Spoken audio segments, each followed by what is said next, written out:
തൊട്ടടുത്തൊരു കാട്ടിൽ കുറുമ്പനായ ഒരു ആൺകുട്ടി ഉണ്ടായിരുന്നു. മറ്റു ചെറിയ മൃഗങ്ങളെല്ലാം ഒരു ആവശ്യമില്ലാതെ അവൻ ഉപദ്രവിക്കും.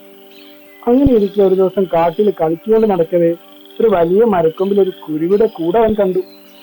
ഉടനെ തന്നെ ഓടിച്ചെന്ന് തുമ്പിക്കൈ കൊണ്ട് ആ മരച്ചില്ല പിടിച്ച് കുലുക്കാൻ തുടങ്ങി. ആ കൂട്ടിൽ കുറെ മുട്ടകൾ ഉണ്ടായിരുന്നു.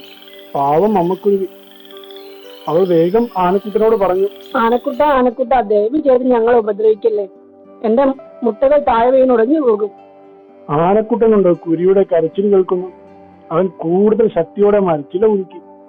കുരുവിയുടെ മുട്ടകൾ ഓരോന്നായി താഴെ വീണുടഞ്ഞു. പാവം അമ്മക്കുരുവി കരഞ്ഞു തളർന്ന് അവിടെ ഇരുന്നു.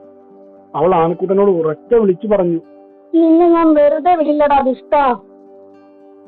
ഇത്തിരി പോലെ നീ എന്നെ എന്ത് ചെയ്യാനാണ്? ആനക്കുട്ടൻ പരിഹസിച്ചുകൊണ്ട് പറഞ്ഞു. എന്നിട്ട് അവിടെ നിന്നും എങ്ങോട്ടോ പോയി. ഇതെല്ലാം കണ്ടുകൊണ്ട് ആ മരത്തിൽ കൂട്ടുകൂടിയിരുന്ന ഒരു കടന്നൽ കുരുവിയെ സമാധാനിപ്പിക്കാൻ ശ്രമിച്ചു. ആ അമ്മക്കുരുവി ആ കടന്നലിനോട് ചോദിച്ചു, ദുഷ്ടനായ ആനക്കുട്ടനോട് പകരം വീട്ടാൻ എന്നെ സഹായിക്കാമോ? ഞാൻ എന്ത് ചെയ്യാനാണ്? കടന്നൽ തിരിച്ചു ചോദിച്ചു. എനിക്കൊരു ഉപായം തോന്നുന്നുണ്ട്, ഞാൻ പറയാം. അതിനു മുമ്പ് നമുക്ക് ഒരാളുടെ സഹായം കൂടി ആവശ്യമുണ്ട്. കുരുവി പറഞ്ഞു. എന്നിട്ട് കുരുവിയും കടന്നലും കൂടി അടുത്ത കുളത്തിൽ താമസിക്കുന്ന തവളച്ചേട്ടനെ പോയി കണ്ട് സഹായം അഭ്യർത്ഥിച്ചു. തവളച്ചേട്ടൻ വേഗം തന്നെ കുരുവിയെ സഹായിക്കാമെന്ന് വെച്ചു. അങ്ങനെ അമ്മക്കുരുവി തന്റെ കടന്നൽ കൂട്ടുകാരെയും കൂട്ടി ആനക്കൂട്ടം കുളിക്കുന്ന സ്ഥലത്തെത്തി. അവിടെ എത്തിയതും കടന്നൽ കൂട്ടം തങ്ങളുടെ പണി തുടങ്ങി. അവർ ആനക്കൂട്ടനെ കൂട്ടത്തോടെ ആക്രമിച്ചു. തലയിലും കണ്ണിലും കുത്തേറ്റ് കണ്ണു കാണാൻ പോലും വയ്യാതെ ആനക്കൂട്ടൻ പരക്കം പാഞ്ഞു. അപ്പോഴാണ് ദൂരെ തവളച്ചേട്ടന്റെ കരച്ചിൽ കേൾക്കുന്നത്. ആനക്കുട്ടൻ വേഗം ആ ഭാഗത്തേക്ക് പാഞ്ഞു.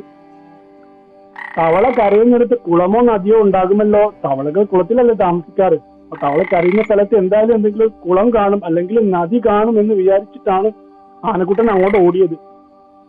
വെള്ളത്തിലേക്ക് ചാടിക്കഴിഞ്ഞാൽ കടന്നൽക്കൂട്ടത്തിന്റെ കുത്തിൽ നിന്ന് രക്ഷപ്പെടാമല്ലോ, അത് വിചാരിച്ചിട്ടാണ്.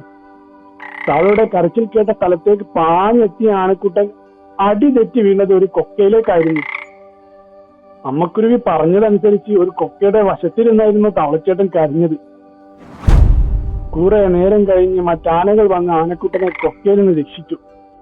വീഴ്ചയിൽ നല്ല പരിക്ക് പറ്റിയ ആനക്കുട്ടൻ അതോടുകൂടി ഒരു പാഠം പഠിച്ചു. പിന്നെ അവൻ ആരെയും ഉപദ്രവിച്ചിട്ടില്ല.